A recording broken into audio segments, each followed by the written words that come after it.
आज के इस पत्रकार सम्मेलन में मैं सभी पत्रकार साथियों का अभिनंदन करता हूँ, सादर प्रणाम करता हूँ। आज का ये पत्रकार सम्मेलन विशेष तौर पर भारतीय जनवादी नौजवान सभा के 16वें राज्य स्तरीय सम्मेलन जो कि जाट धर्मशाला में 22 और 23 तारीख को होने जा रहा है, उसके बारे में आप लोगों को बताने के लिए ये सम्मेलन बुलाया गया है। तो मैं आयोजन समिति के अध्यक्ष होने के नाते पुनः आप सबका अभिनंदन करता हूँ, स्वागत करता हूँ। और यह सम्मेलन 22 तारीख को 11 बजे खुले अधिवेशन से शुरू होगा। खुले अधिवेशन का मायने ये है कि इसमें समाज के सभी हिस्से के लोग शामिल होंगे और इस सम्मेलन को में मुख्य वक्ता रहेंगे कॉमरेड ए रहीम, जो डीवाईएफआई के नेशनल प्रेसिडेंट भी हैं और राज्यसभा के सांसद भी हैं। वो अपनी बात रखेंगे, बताएंगे। और वास्तव में ये जो डीवाईएफआई है, भारतीय जनवादी नौजवान सभा है, ये शहीद भगत सिंह, राजगुरु, सुखदेव, उनके विचारों से प्रभावित और प्रेरित युवाओं का एक संगठन है जो समाज में एक मौलिक बदलाव को लेकर के काम कर रहा है। वो चाहता है कि इन शहीदों के विचार समाज में चले और एक ऐसे भयमुक्त समाज का वातावरण हो जिसमें हर युवा को काम मिले, हर युवा को अच्छी शिक्षा मिले, हर व्यक्ति को अच्छा स्वास्थ्य मिले और भयमुक्त समाज, नशे की जो दूसरी तरह की बुराइयां हो वो सब समाज से दूर हो, कानून व्यवस्था अच्छी हो। इस विचार को लेकर के ये संगठन, ये ऊर्जा से ओतप्रोत युवा आप लोगों के सामने बैठे ये काम कर रहे हैं। तो मैं अपनी बात यहाँ समाप्त करते हुए मैं अनुरोध करूंगा कि ये जरा विस्तार से इस सम्मेलन के बारे में आपको बताएं। मैं भारत की जनवादी नौजवान सभा का राज्य उप प्रधान मुकेश कुमार। एक तो आप सभी पत्रकार साथियों का आज की प्रेस कॉन्फ्रेंस में पहुंचने पर स्वागत है। हमारे जो स्वागत समिति के अध्यक्ष हैं योगेश शर्मा जी ने, उन्होंने काफी विस्तार से चर्चा की। हमारे जिला के सेक्रेटरी हैं जितेंद्रपुरा, जो नौजवान सभा के हिसार जिला के सेक्रेटरी हैं। पंकज पगड़ा सिंह हैं, जिला के प्रधान डीवाईएफआई के। हमारे अशोक बूरा हैं, डीवाईएफआई के जिला के कोषाध्यक्ष। हमारे स्वागत समिति के उप प्रधान हैं साथी दिनेश, स्वागत समिति के कमेटी मेंबर हैं साथी ऋषिकेश। आज ये प्रेस कॉन्फ्रेंस जो बुलाई है हमने, भारत की जनवादी नौजवान सभा का राज्य का सम्मेलन, 16वां राज्य का सम्मेलन हिसार जाट धर्मशाला में होने जा रहा है। और हमारे डीवाईएफआई की सबसे महत्वपूर्ण गतिविधि है, संगठन की सबसे महत्वपूर्ण गतिविधि है। इसमें पूरे 3 साल में हमने जितने भी डीवाईएफआई की गतिविधियां हुई हैं, जितने भी कार्य हमने किए हैं, उसकी ठोस समीक्षा करेंगे और एक रिपोर्ट पेश करेंगे इस सम्मेलन के अंदर, जो 2 दिवसीय सम्मेलन होगा। और एक नई कार्यकारिणी का गठन होगा और पूरे हरियाणा के अंदर एक युवा आंदोलन इस बात को लेके खड़ा किया जाएगा इस सम्मेलन के अंदर कि आज जिस प्रकार से आज हरियाणा बेरोजगारी के मामले में पहले नंबर के ऊपर है, अपराध और नशे में पहले नंबर के ऊपर है।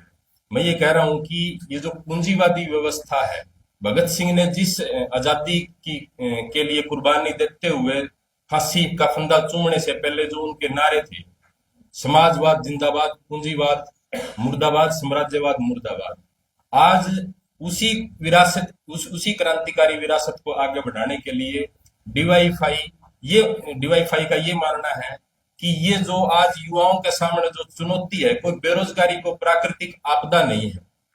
आज नशा की तरफ युवाओं को धकेलने की कोशिश की जा रही है साजिश के तहत। मतलब इस पूंजीवादी व्यवस्था के औजार हैं, चाहे वो नशा है, बेरोजगारी है, अपराध है, महंगाई है। पूंजीवाद इसको एक लोगों के ऊपर एक हथियार के तौर पे यूज कर रहा है। इसमें इन समस्याओं का हल नहीं हो सकता, ये डीवाईएफआई का मानना है। उसका जो विकल्प है इस पूंजीवादी व्यवस्था का, वो समाजवाद है। हमारा डीवाईएफआई का भी नारा है कि समाजवादी भविष्य और भविष्य हमारा। आप देखिए कि 1947 में देश आजाद हुआ और 1949 में चीन को आजादी मिली।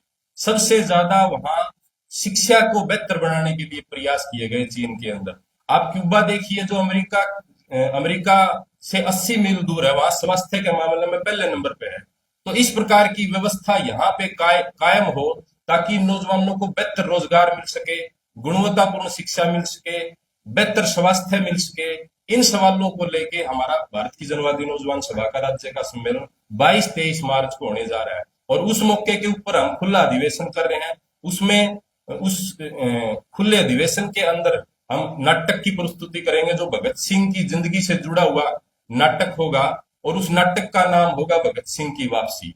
मैं ये कह रहा हूं कि इस पूंजीवादी व्यवस्था के अंदर, जिससे आम नौजवान मजदूर किसान पीड़ित हैं, एक नौजवान जो मुकेश अंबानी का छोरा है अनंत अंबानी, वो अपनी शादी के ऊपर 5,000 करोड़ रुपए खर्च कर देता है, लेकिन एक नौजवान के लिए 5,000 की नौकरी नौकरी तक नहीं है। आईआईटी के तहत जो सिलेक्शन हो जाता था जिन नौजवानों का, तो ये मानते थे भाई नौकरी पक्की है, अब तो रिश्ते भी आने शुरू हो जाएंगे नौजवानों के। लेकिन आज हो क्या रहा है कि आईआईटी किए हुए 50% जो नौजवान है वो भी आज बेरोजगार घूम रहे हैं। पीएचडी किए हुए जो नौजवान है वो भी आज बेरोजगार घूम रहे हैं। खेती के ऊपर बड़ा हमला कर रही है सरकार। मतलब तीनों काले कानूनों को किसान आंदोलन के चलते सरकार को वापस तो लेना पड़ा, लेकिन वो पिछले दरवाजे से उस खेती को बर्बाद करने की मंशा से उनको लागू करने की कोशिश कर रही है। मैं ये कहना चाहता हूं कि आज पूरे देश की जो अर्थव्यवस्था है वो खेती के ऊपर टिकी हुई है।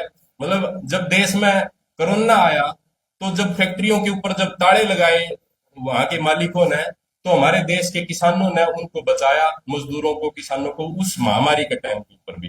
तो आज एक साजिश के तहत युवाओं को नशे की तरफ धकेलने की कोशिश की जा रही है, ताकि वो शिक्षा की, रोजगार की, स्वास्थ्य की बात ना कर सकें। इसलिए आज 1 घंटे के अंदर, इस पूंजीवादी व्यवस्था के अंदर 1 घंटे के अंदर जो दो नौजवान सुसाइड कर लेते हैं। तो मैं नौजवानों को यह संदेश देना चाहता हूं कि आज सुसाइड करने की जरूरत नहीं है, तड़प कर नहीं मरना है, लड़के मरना है। इसी मकसद के साथ हम भारत की जनवादी नौजवान सभा का सम्मेलन कर रहे हैं। इस मकसद को लेकर भारत की जनवादी नौजवान सभा का सम्मेलन कर रहे हैं कि आज जो शिक्षा है, गुणवत्तापूर्ण शिक्षा देने की बजाय आज शिक्षा को निजी हाथों में सौंपने की कोशिश की जा रही है। मतलब शिक्षा एक ऐसा हथियार है जो समाज के अंदर जो सामाजिक बुराइयां उसको खत्म करता है, लेकिन आज शिक्षा को आप निजी हाथों में दे रहे हो। आज जो कोर्स 5-5 हजार रुपए में होते थे, आज वो 5-5 लाख रुपए में हो रहे हैं। तो इन सवालों को लेके हमारा भारत की जनवादी नौजवान सभा का सम्मेलन 22-23 मार्च को जाट धर्मशाला में होगा। और आपसे भी अपील है कि आप इसके अंदर जरूर शामिल होकर के हमारे जो नाटक के अंदर, हमारे जो सम्मेलन के अंदर हम नाटक की प्रस्तुति करेंगे, कोरियोग्राफी की प्रस्तुति करेंगे, उसमें भी आप देखने के लिए आओगे। धन्यवाद साथियों। कितने साल बाद डिपार्टमेंट से पहली बार? 13 साल। 13 साल बाद। डीवाईएफआई की आप मोटिव बात करते हैं कि रोजगार बेरोजगार युवाओं की बात करते हैं।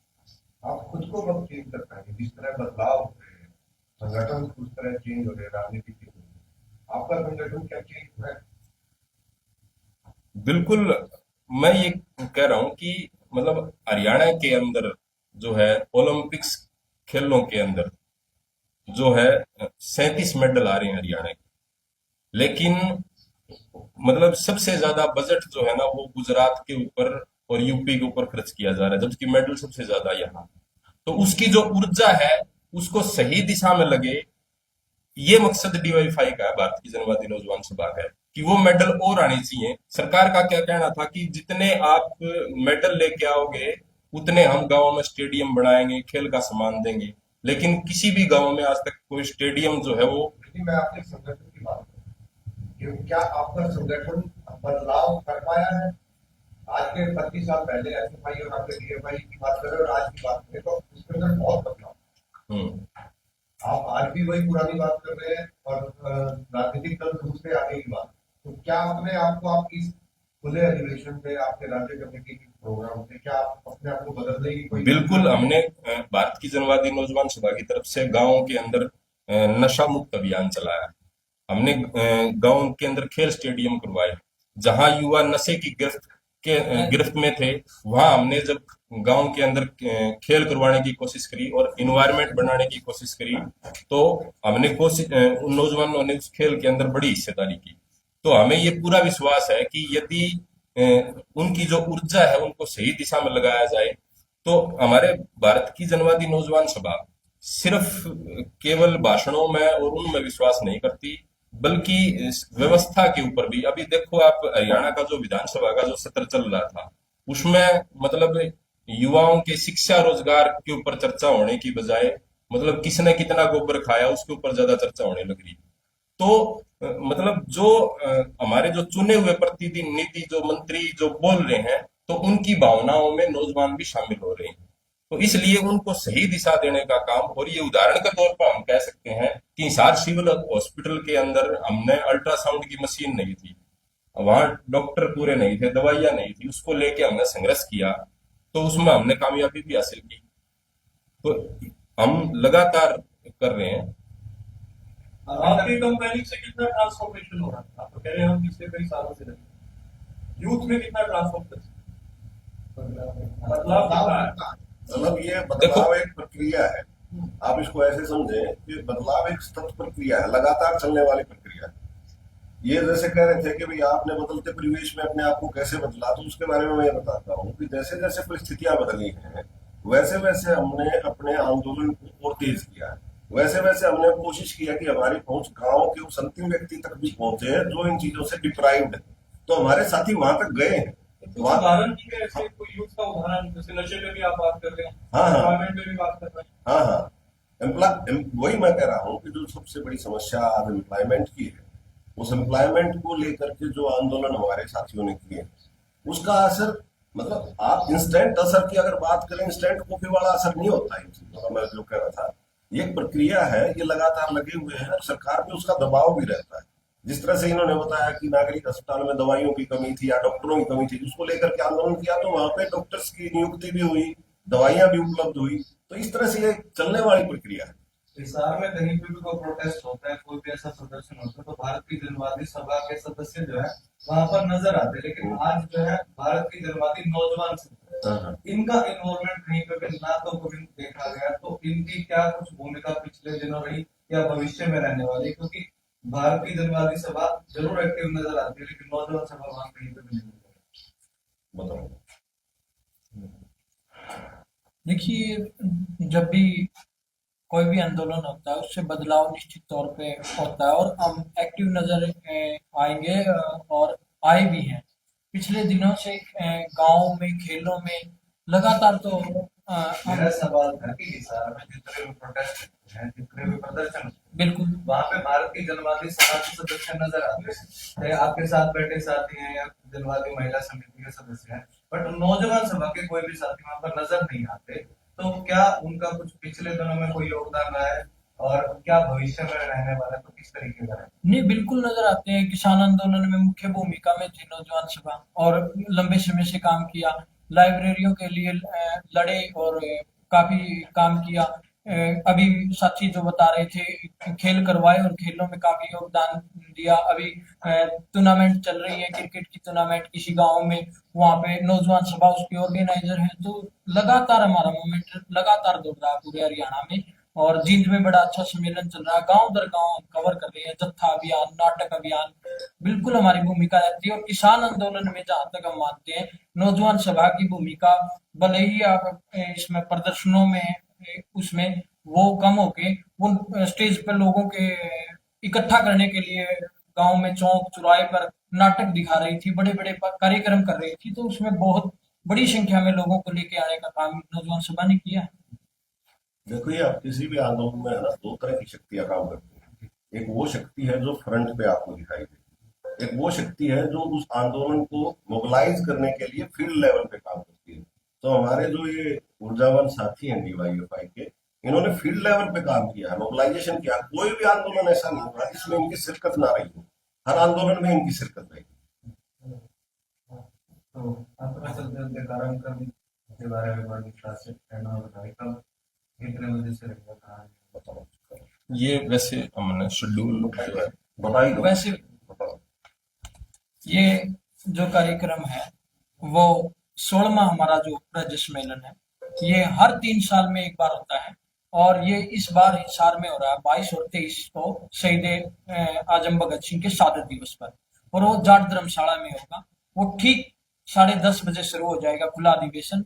उसमें सभी जन संगठनों से और आम पब्लिक जो भी, सबसे हम समर्थन मांगते कि वहां आए और वहां खुला अधिवेशन होगा। उसके बाद 11 बजे खुला अधिवेशन शुरू होगा, वो 2 बजे तक खुला अधिवेशन रहेगा। उसके बाद जो चुने हुए डेलीगेट हैं वो 2 दिन तक वहां रहेंगे, चर्चा करेंगे। शाम को एक सांस्कृतिक कार्यक्रम होगा जिसका जो आपको हम बता रहे थे वो 8 बजे शुरू हो जाएगा। उसमें नाटक होगा, गीत होंगे, उस तरह की कोरियोग्राफी होगी, प्रस्तुति हम दिखाएंगे। तो ये 2 दिन का फिर हमारी नई कमेटी का चुनाव होगा और वो नई कमेटी देश के लिए, प्रदेश के लिए काम करेगी, युवाओं की आवाज बुलंद करेगी। धन्यवाद।